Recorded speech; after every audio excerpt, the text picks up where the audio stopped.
Morphin time! Yeah! The story of the Omega Rangers is a bit complex, and I recommend that, to better understand this story, you should watch the story of Lord Draken in this channel after this video. I also recommend watching the story of the Morphin Masters, which is also in this channel as everything is connected. You can watch these videos after watching this story just to better understand everything.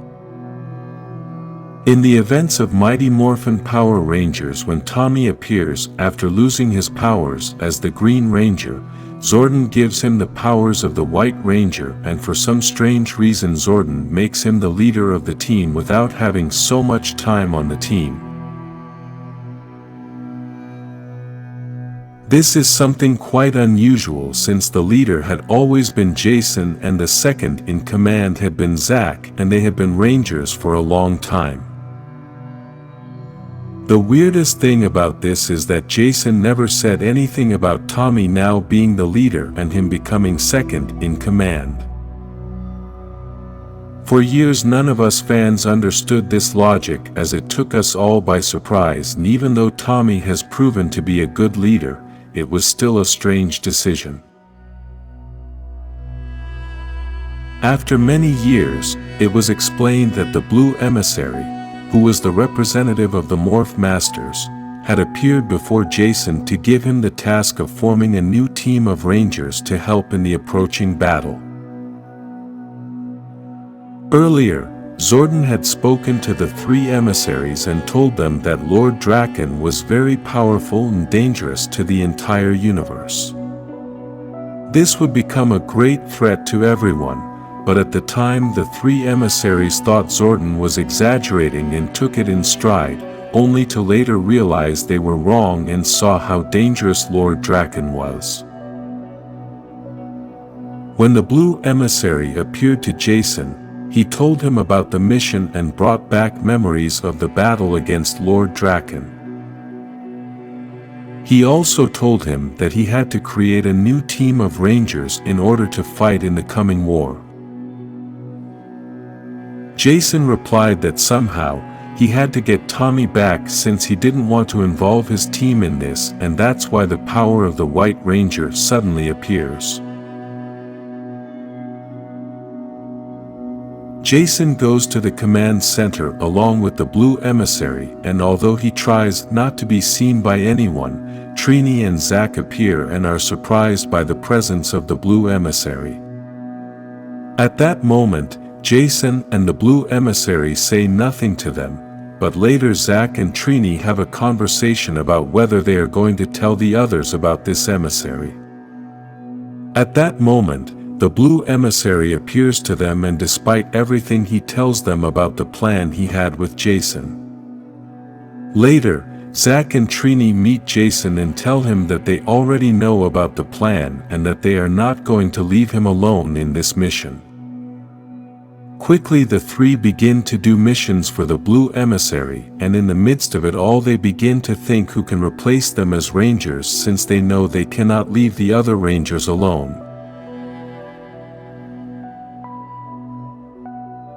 They descend on a planet where they meet Kia, who, after showing her power, the villagers of her planet attack her and the Rangers go to help her.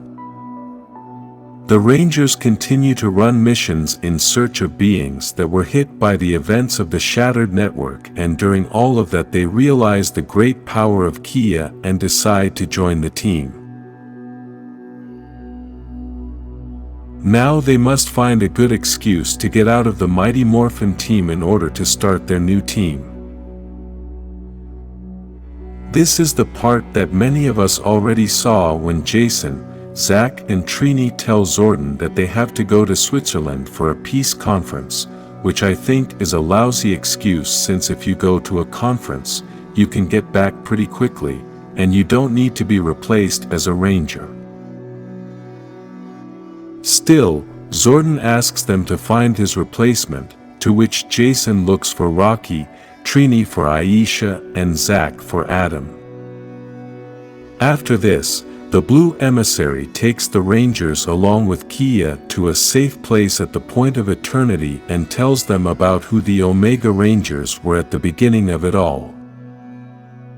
He tells them that the time has come to complete the circle of the Morphin grid, and he is going to show them the Alpha and the Omega. The Blue Emissary tells him, "A millennium ago, the first Rangers patrolled the edge of dark space facing enemies and protecting the innocent. The connection to the Morphin grid was ancient and primitive, but the Rangers told stories of its power. Swift as the torrential winds and sturdy as the earth beneath our feet. They fought as if fire tucked the creatures and streams of water drowned all opponents who faced them. The only explanation for the powers contained in these gauntlets was magic interpreted as a form of alchemy. But you know the truth. The ranks of these Rangers have lain dormant for far too long, used only when needed in times of great danger, as it is now." At that moment the Emissary gives him the gauntlets, which were the morphers used by the first Rangers and which possessed the power of wind, water, earth and fire. The power of the wind would be for the Yellow Ranger, which is Trini, then gives the power of the earth, which is the Black Ranger, which is Zack, then gives the power of fire to the Red Ranger, which is Jason, and ends delivering the power of water to the new Blue Ranger, which would be Kia.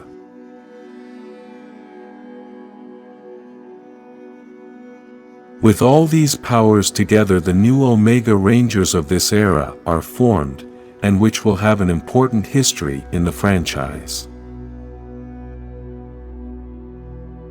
Also, the Blue Emissary introduces them to their new Zords, which were the first machines built for the Rangers and had an alien appearance.